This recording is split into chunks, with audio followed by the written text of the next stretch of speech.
Opa, tudo bem, pessoal? Vou passar aqui com vocês rapidinho o nosso código de scrapping. Primeiro, a importação das nossas bibliotecas, né? Do que a gente precisa aqui para executar esse código. Depois a gente vai carregar as variáveis de ambiente. Aqui a gente está criando, nessa região aqui, a gente está criando o nosso client, né? Na AWS, no S3.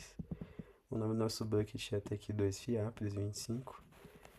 Essa URL aqui já é direta a API da Bolsa de Valores aqui no Brasil, da B3. A gente foi capaz de capturá-la inspecionando o site mesmo, que vocês encaminharam no PDF. A gente inspeciona o site, vai em networking e ela tá lá. Então, essa API já está funcionando direitinho, né, pra gente. As nossas headers, e aqui a gente vai fazer um get, né, dessas informações e vai tratar com o status code, né. Então, se retornar 200, a gente vai pegar as informações, vai transformar o nome das colunas. Então, a gente tem o código, asset, type, theoretical quantity e part, né? Então, a gente tem o código, a ação, o tipo, a quantidade teórica e a participação, né, na carteira da B3. As colunas aqui, que a gente vai consolidar lá, e o nosso data frame. E aqui nessa função a gente vai enviar as informações. Então, cada uma dessa S3 key aqui é uma ação nova, é um ticker novo, né? Vai armazenar aqui e depois que eu executar vai ficar salvo nesse packet. E aqui uma tratação para fallback, né? A gente tem um try except e algumas mensagens aqui para a gente ter um controle melhor do código. E eu vou executar aqui para vocês verem rapidinho.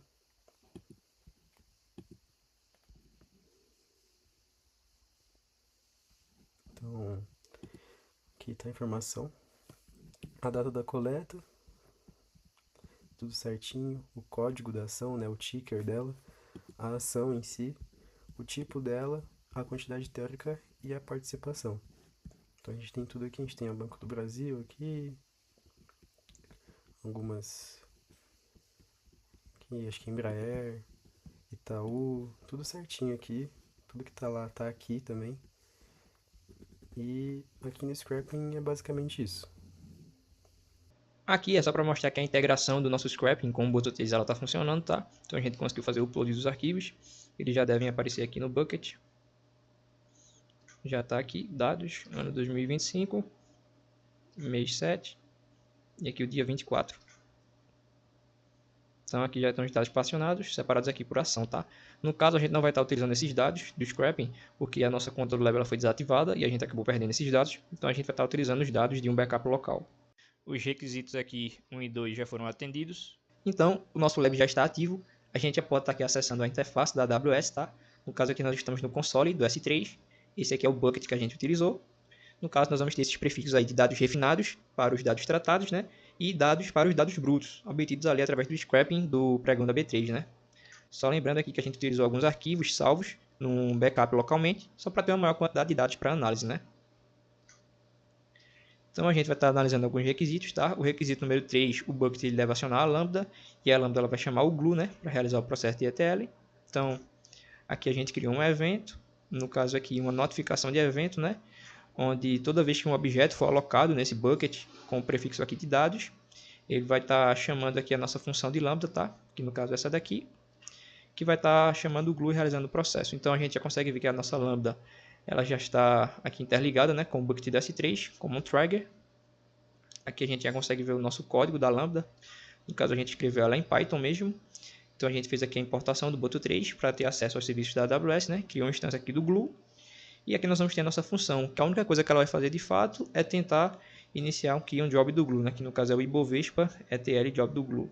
Então, os requisitos aqui número 3 e 4 eles já foram atendidos, certo? No caso aqui, agora a gente vai ter também o nosso processo de ETL, né? A gente tentou fazer um processo aí de ETL o mais simples possível, né? Sem colocar aí uma complexidade desnecessária. Então aqui a gente já fez aqui a retirada, né, dos dados do S3, os dados brutos. Um primeiro problema que a gente encontrou foi que a quantidade teórica estava com ponto e a participação aqui em porcentagem ela está com vírgula, né? Então a gente teve que realizar o tratamento. Para isso a gente aplicou aqui um código SQL, onde ele simplesmente está fazendo o que? ele vai pegar na quantidade teórica onde tiver ponto, ele vai deixar sem nada. E na participação, né, onde tiver vírgula, ele vai deixar um ponto, certo? Após a limpeza dos dados, né, a gente aplicou aqui agora um nó de esquema. Colocou aqui o tipo correto do dado, tá? A gente aqui já fez também a alteração aqui dos nomes das colunas, já renomeamos, então o item B aqui do requisito 5 ele já foi atendido. No caso aqui, nosso SQL ele criou duas novas colunas, né? A gente descartou as anteriores, então a gente já tem aqui uma saída com os dados formatados corretamente, certo? Após isso, a gente realizou aqui o nó de agregação. No caso aqui, a gente agrupou por ação e por data de coleta, tá? E a gente fez a agregação aqui da coluna de participação, tá? No caso, com valor máximo, como a gente consegue ver aqui nessa saída. Então, aqui também a parte de agrupamento, o requisito A também foi atendido, certo? Após isso, a gente puxou aqui um nó para renomear. No caso aqui, a coluna de máxima participação, como ela ficou com esses parênteses, a gente renomeou, tá? Para não ter nenhum problema com as nossas consultas SQL. Já aqui nesse último nó, né? Esse penúltimo nó da gente, no caso, a nossa ideia de análise dos dados foi a seguinte, né? A gente pegou ali os valores da coluna de participação e comparou eles com o dia anterior, certo? Para atender o requisito lá de data. No caso, se o nosso dado ele não tiver um dia anterior, ele vai retornar como esse valor aqui, só um traço nulo, né? Se no caso a comparação do valor da participação com o dia anterior aumentou, ele vai dizer que aumentou, se diminuiu, vai ser diminuiu, e se for o mesmo valor, ele vai dizer que ficou igual, tá? Como a gente consegue ver aqui a nossa saída. Então, por exemplo, aqui na ação ALOS, a data de coleta 13, 14 e 15, ele vai comparar aqui os valores, né? Como aqui não teve um dia anterior, ficou nulo. No dia 14 o valor foi igual, né, do dia anterior, e no dia 15 ele colocou que aumentou, né, e de fato a gente consegue ver aqui um leve aumento, né, no valor máximo da participação, certo? Então, o requisito C aqui também já foi atendido, então o requisito número 5 está ok, tá? Por fim, a gente teve aqui o nosso último nó, os dados sendo alocados novamente aí no S3, agora todos refinados, né, e tratados. No caso aqui a gente alocou em formato Parquet, tá? E na aba refinado, certo? Como a gente pode observar aqui. Então, nosso bucket, dados refinados. A gente fez aqui a alocação aqui por data de coleta, tá? No caso aqui pelo dia. Quando a gente entra no dia, a gente alocou aqui por ação, tá? Nesse caso aí, a gente consegue ver que os dados eles estão particionados. Então, o requisito aqui 6 também aqui dos dados refinados serem salvos na página Refined, particionado por data e pelo nome também está atendido, tá? No caso, aqui a gente também já aproveitou e já fez a criação de uma tabela no catálogo do Glue, né? E no caso aqui a gente particionou também por data de coleta e por ação. Aqui é o nome da tabela e o database default. Então, a gente conseguiu criar a tabela no catálogo do Glue, de modo que ela já fica lá disponível também para a gente ver aqui no Atina, tá? Aqui é só o processo de ETL que a gente aplicou mais cedo, só para ver se estava funcionando, tá tudo ok. E aqui a gente já consegue ver que os dados, a nossa tabela já está aqui, tá? Ela já veio do catálogo do Glue. A gente já carregou as partições e a gente já conseguiu ver a tabela. Então a gente já consegue ver que os dados eles foram corretamente convertidos, né, para cá. E aqui a gente trouxe aqui um código SQL só para a gente conseguir entender melhor, né, a análise desses dados. No caso aqui, o que é que ele está trazendo para a gente? Ele está trazendo o total das comparações, né, que foram feitas aqui.